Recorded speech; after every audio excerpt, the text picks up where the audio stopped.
Now, as we look at images of the latest mass shooting in the United States, 3 people are dead, 5 more in critical condition in hospital this morning after a shooting on the campus of Michigan State University. Police say the gunman killed himself, self-inflicted gunshot wounds. They don't yet know the motive. They do say he didn't have any known ties to the university, and we are starting to get a few more details about him. Garrett Barry has been covering this for us all morning. Garrett, what's the latest? We've learned from police this morning, Heather, that everybody, all of the victims and all of the injured and all of the deceased in this incident, all students at this university. Those 5 injured individuals, we understand, all remain in critical condition at hospital this morning. That's what police told reporters about an hour ago. 4 of those required surgery for their injuries. As you mentioned, the 3 that were killed, they are all students at this university as well. Police say the gunman killed 2 people at an academic building and another later at the school's student union building. This all happened over the course of several hours last night. This morning, politicians and community representatives are expressing their grief and outrage about the incident. As the representative of Oxford, Michigan, I cannot believe that I am here again doing this 15 months later. And I am filled with rage that we have to have another press conference to talk about our children being killed in their schools. But please don't tell me you care about the safety of children if you're not willing to have a conversation about keeping them safe in a place that should be a sanctuary.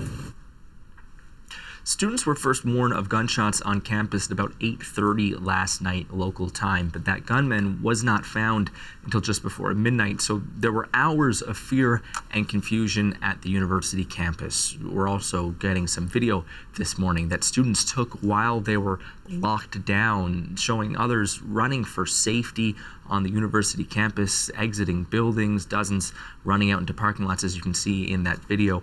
More than 50,000 students attend Michigan State University, and about 19,000 live on the university campus itself. Many have now told reporters about how they hid for hours, not knowing what to do, not knowing if the gunman had been found or if he was still on campus. One hid under a blanket in their vehicle. Others stayed completely silent in an engineering building room for hours with the lights turned off. And all I hear is people screaming they're shooting, and I just see it. Keep in mind there's like maybe 250 plus people in this entire dining hall. They've had us here the entire time, no one in, no one out.